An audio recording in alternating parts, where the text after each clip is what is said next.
Today I'm going to share some news with you about my hand knit and felted berets. I am going to talk to you about my kuffel cardigan. I'm also going to show you a sweater I knit for my son called the Neighborly cardigan. I have some pretty socks on the needles, and I made the Ellis dress by Merchant & Mills.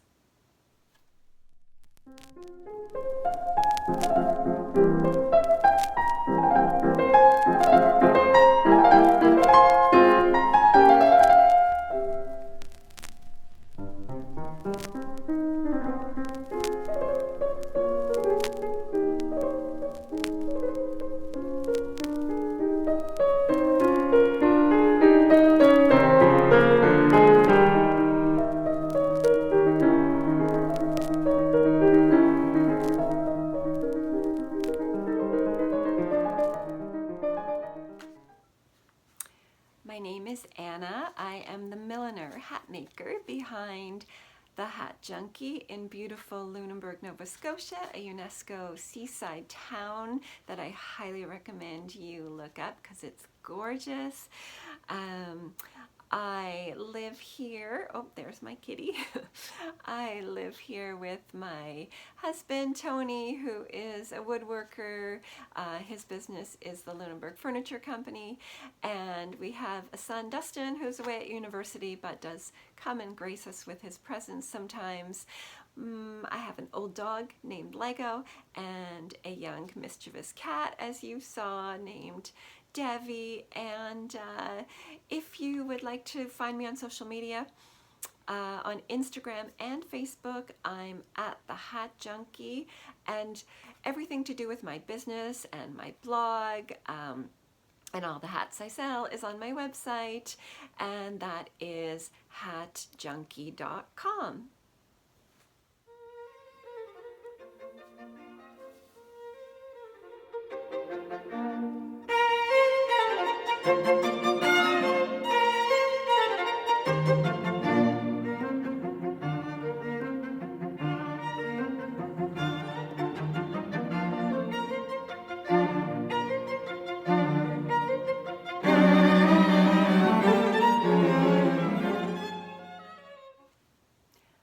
I made a video class.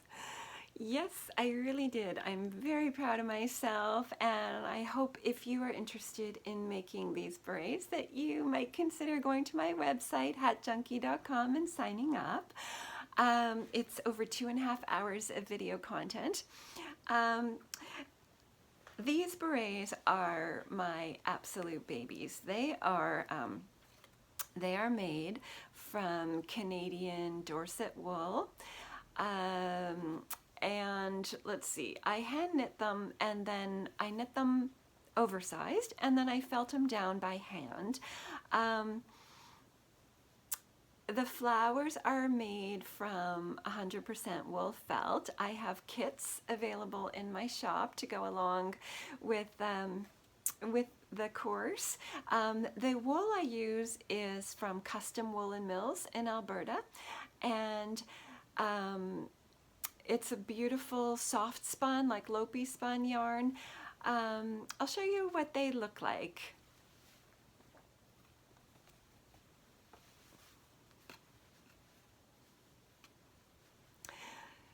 So the pattern that comes with the video class has 3 different sizes, so you can adjust it to your own head size.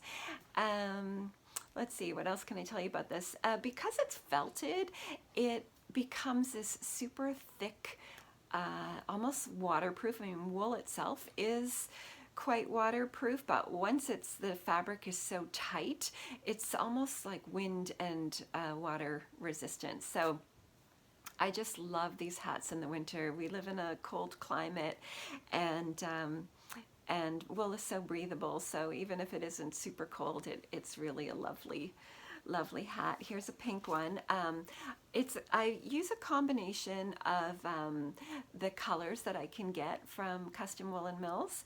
They have lovely colors, but I have also been hand dyeing a lot of the yarn myself because I just love color, and it's hard for me to ever be satisfied by what I can find. I always just tend to have to make my own colors. So yeah, like here's a turquoise one.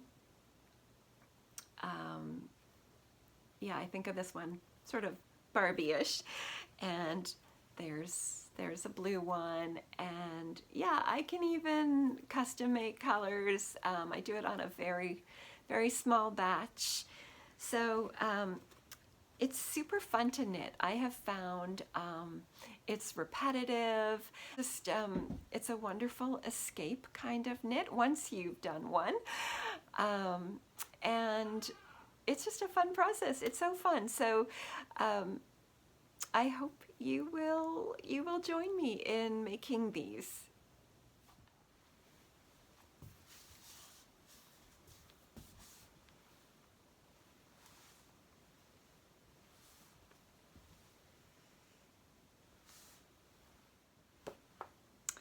Let's talk a little bit about my Kufel cardigan.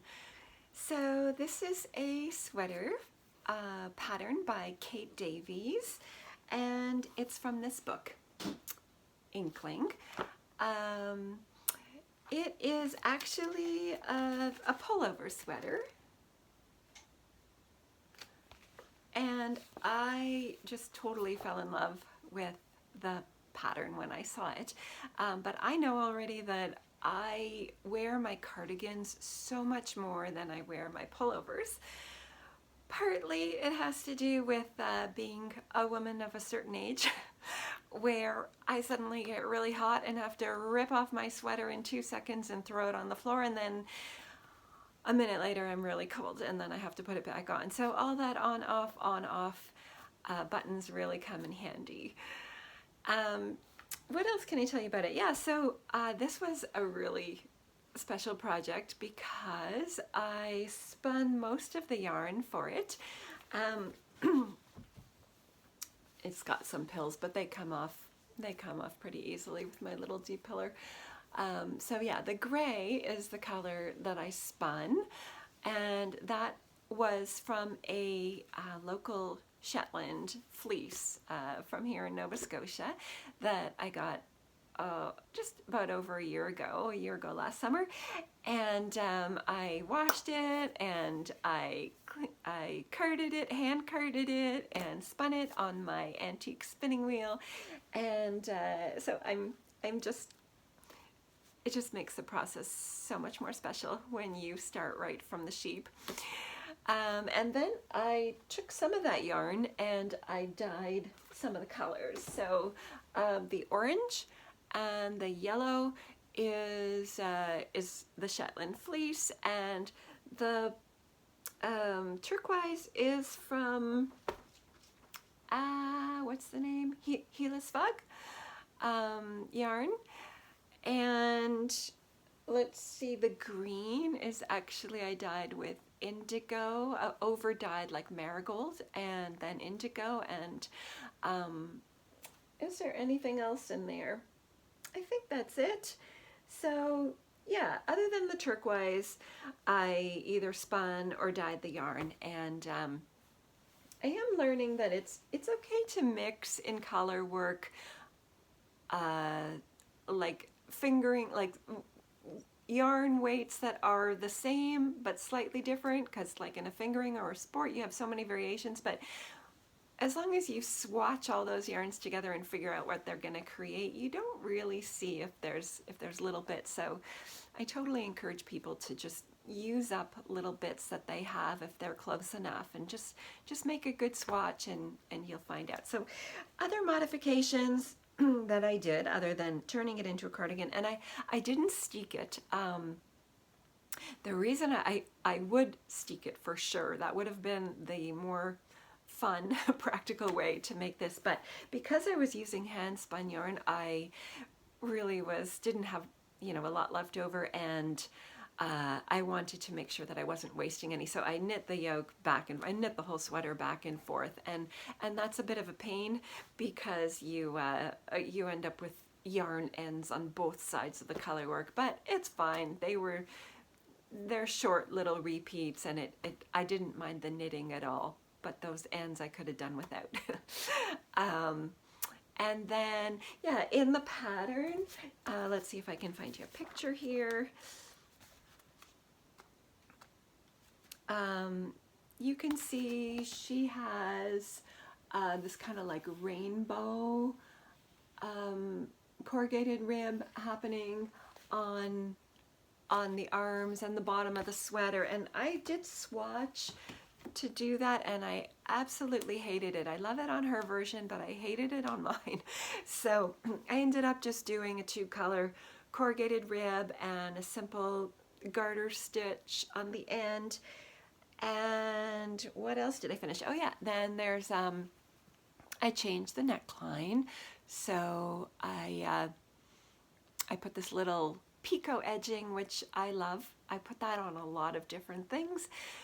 And then the last kind of big modification I did was I put a lot of short rows in the back.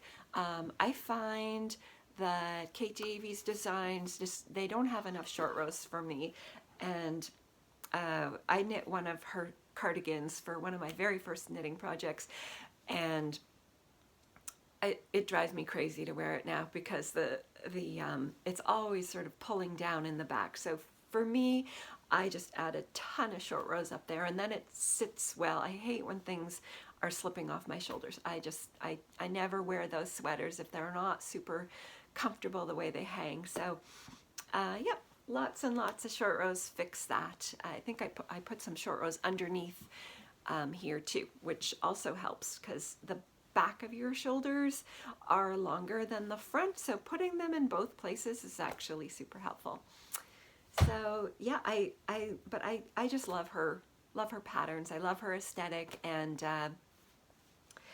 totally recommend knitting it. And if you want to turn it into a cardigan, just add a steek, and it's as simple as that. Don't do it the way I did it. but yeah, add a steek. Anyways, love this sweater so much.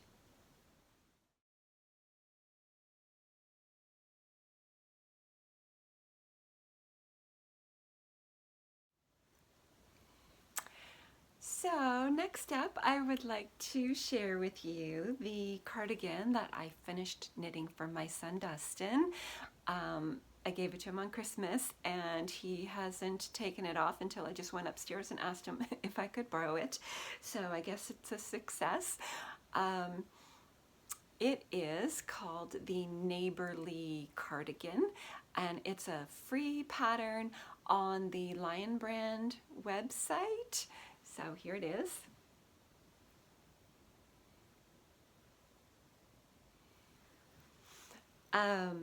What can I tell you about it? It is knit in pieces, which is something I've done a few times, but mostly I knit seamlessly. But I do enjoy knitting in pieces. There's something nice about not having this whole sweater and just, you know, always having some small part in your hand. I don't mind seaming. The part that I find a little challenging is just like keeping track of the rows. It's more crucial when you're knitting in pieces. And I didn't have a row counter. I always just use a piece of paper and pencil, but I've since gotten a row counter, and I will never do a sweater in pieces without one before again. So that's a goal. I also it's got a zipper, and that was fun. That was just a little challenge for me, as I had never put a zipper into a sweater before, but really it wasn't a big deal at all. You just take your time. What do? You pin it, and then you do like a whip stitch on the inside. Well, you baste it first, and then you do a whip stitch on the inside, and then you do a back stitch very, very near the edge. And it's sitting very nicely. The yarn I used is Berroco Ultra Alpaca, which I got from my local knitting store, which is the Mariner's Daughter here in Lunenburg. It's really beautiful yarn. It's very soft, so if you're knitting for somebody that's sensitive to wool or cranky cranky about wool. You see, I'm very intolerant when it comes to people that can't wear wool. It's terrible. It's 50% wool and 50% alpaca. It's worsted spun, so that makes it super smooth. The one thing I will say is that like definitely having wool as a mix in the alpaca gives it some memory, but you can see there's still a lot of alpaca, and it does stretch out, not so much lengthwise, but the ribbing did get a little bit stretched out. And I'm going to fix that by like, here's the ribbing, and I did a tubular cast on, which is a very stretchy cast on, so maybe had I just done a regular cast on, it would have been fine. I don't know. But what I will do is just take some of the yarn and just weave it in and out of the stitches, and then cinch it in a little bit, and then weave in the ends and see if I can get it to just not flare out. Not that my son cares at all, but yeah, since he's been home and wearing the sweater all the time, he really makes fun of me because I'm just constantly like not exactly looking at his eyes, but looking at the sweater all the time. And he's like, Mom, you're just really not subtle at all. You're like, so, yeah, I'm a perfectionist, and I'm sure all my fellow knitters know what it's like when you knit for somebody else. You just kind of can't stop judging it. I don't know. Tell me if you have that experience too. What else? Yeah, I made a really stupid mistake in the sweater. I have low tolerance for errors, but I blocked out all the pieces when I discovered that, let's see if I can find it. Yeah, I can't see it right away, but you probably can. Yeah, there. I think it's right there. One of the cables is twisting the wrong way. Drives me bonkers. But I knew that once, there was just no way I was going to rip back at that point, because it was a Christmas gift and I knew Dustin was never going to see it. And honestly, once you have it on, there's just too much going on. You don't really look at that. So that's just a little error to remind me that I'm human and that I'm not a machine, and I will embrace my error.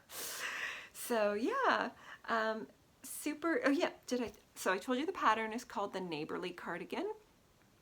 So it is definitely, seems to be a play on the Mr. Rogers cardigan. Like this, it's got that's at least what comes to mind when I saw it.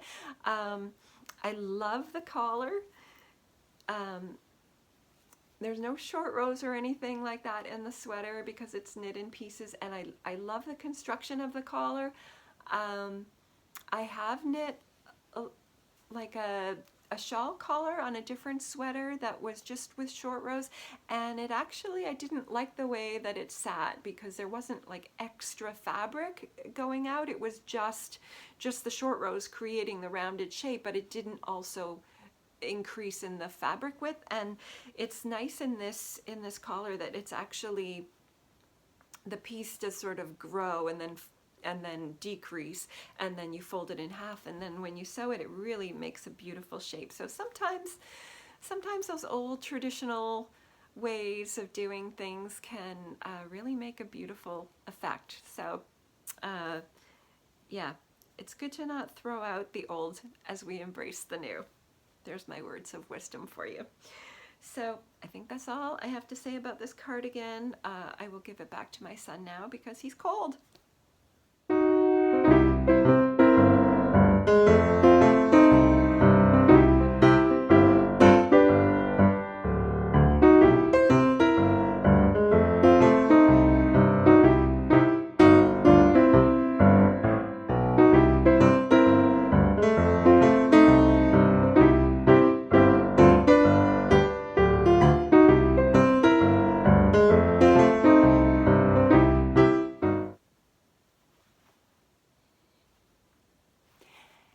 this is one of the things I want to show you. I have been making some petal pouches. It is a pattern, sewing pattern by Anna Graham. Her company is called Noodlehead. And I always have so many fabric scraps from making clothing, from my hats, and this is such a great pattern. It comes in 2 different sizes. This is the larger size, and this is a linen cotton canvas from Rifle Paper Company. I bought it at Fiddlehead Artisan Supply in Bangor, Maine, when I was visiting family there. And then the back is also a piece of linen that I had gotten the previous year there, and that I made a dress out of that. So that's a little scrap from that. I'll show you a couple more that I've made.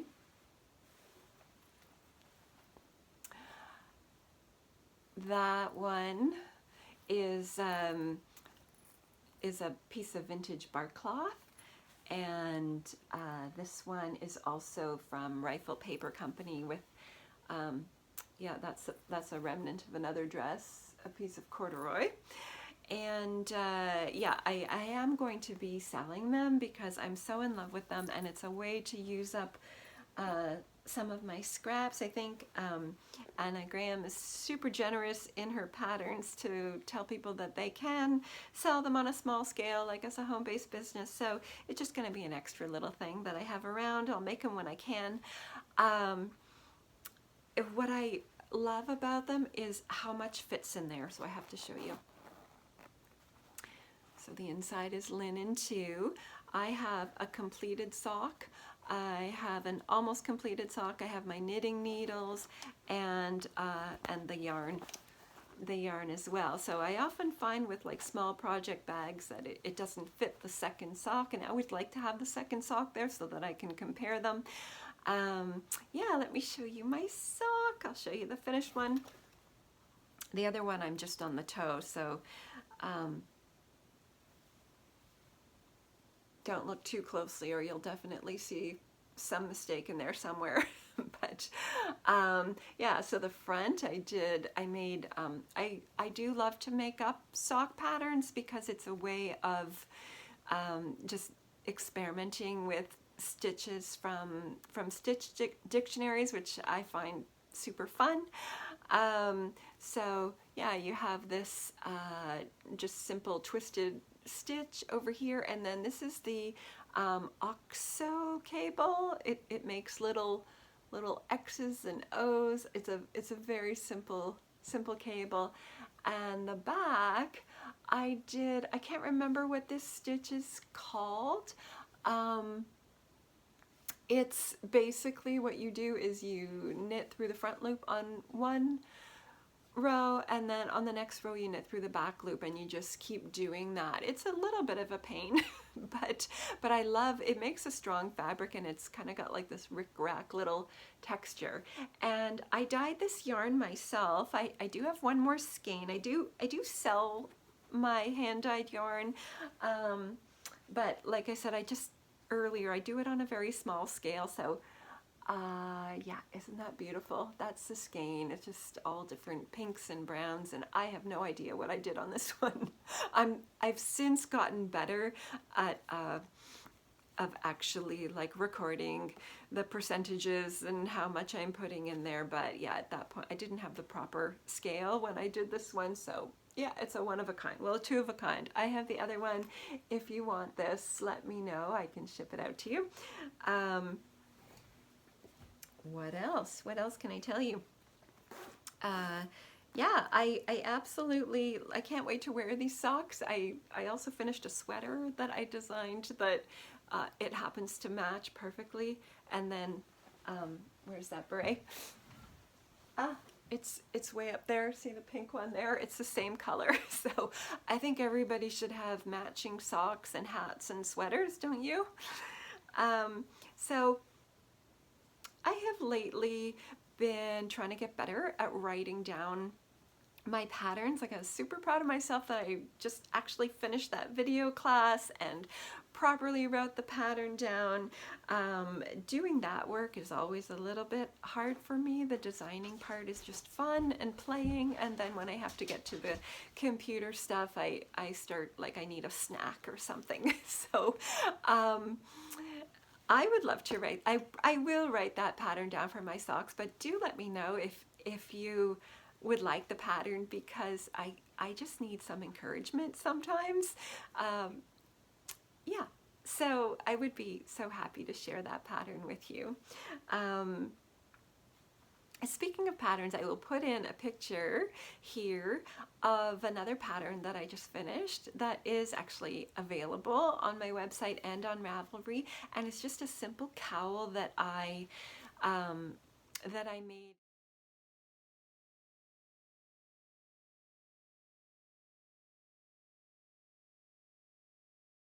I've been teaching some knitting classes. I taught a Learn to Knit, and then I've been doing, I call it Knit with Anna, but it's basically, I have up to 4 people come on Saturdays, and they just bring their projects. It's just like a knitting group, but it's like a knitting group with help, because I found when I was learning to knit, you know, knitting groups, people are working on their own thing and chatting, and they don't so much have time to help you with your project. And there's a lot of people that just would like a little bit of hand holding to get through a difficult step. And it's been wonderful. Like, I one woman that comes, she's now knitting a sweater, and she was afraid of knitting sweaters before. And then I have somebody that I taught to knit, and now she's onto a shawl. So it's super rewarding for me to see to, you know, addict other people to knitting, to be honest.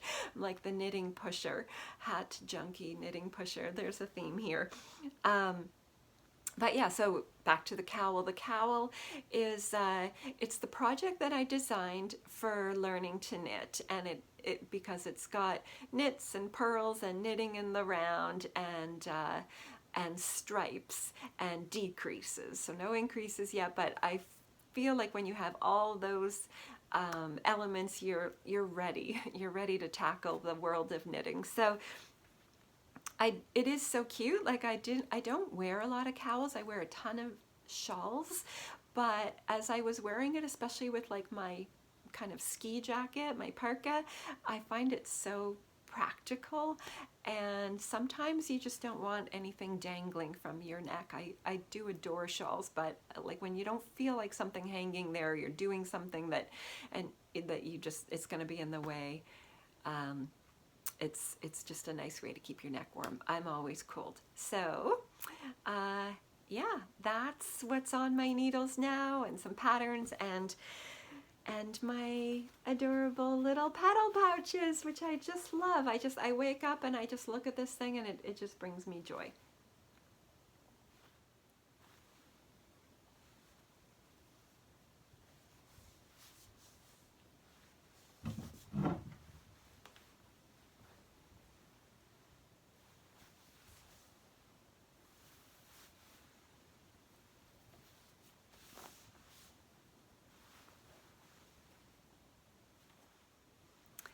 So next up, I would like to share with you the dress I just finished, which is the Ellis and Hattie dress by Merchant and Mills. I bought this pattern when I was in Belfast, Maine, at Fiddlehead Artisan Supplies. Just such a wonderful fabric store. It's just amazing. They're amazing.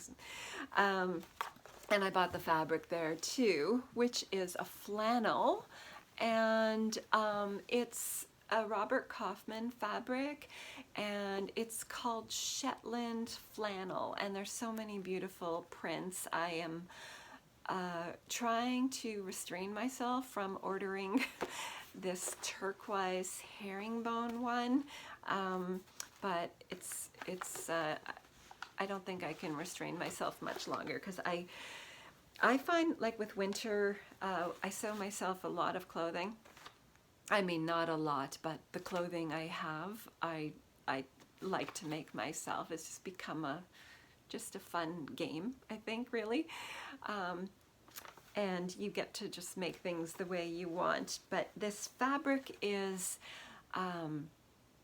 it's cozy and wintry. It's like a heavyweight flannel, and I find like, even though theoretically you can wear a linen dress in the winter, you know, if you put a sweater on top, I just don't ever want to reach for my linen dresses. Everything I reach for is like corduroy or flannel. Like, I just want that heavy feeling on the softness, the cuddliness of it. So I love this fabric. The pattern, it's a beautiful pattern. It has these darts on the neckline. I was worried, I always wear a t-shirt under my dresses. I was worried that the neckline would be too close for me here, because I usually tend to wear more open neckline, but I actually ended up really loving that. And I lengthen the sleeves. It comes in a short sleeve. I just lengthen the sleeves on the pattern. I kept the length the way it's written in the pattern, because in the winter, I really love a long dress. In the summer, I like a knee-length dress so I can ride my bike, but in the winter, I just want to be warm. And the one thing I would say is it is so voluminous, like over the top. You know, like, it would make a great maternity dress, and I love a lot of fabric, like the ruffles. But on the upper body, it really floats on me, and it's okay, because I knew I was just gonna wear it with a sweater. Like, I don't think I would ever take a sweater off in the winter. I'm just always have a sweater on. It's just our climate. So I wanted a dress that could look good with sweaters, and it does that trick. But I'm going to try on the next one to take like maybe 4 inches off of the bodice, and then a little bit off of the skirt part.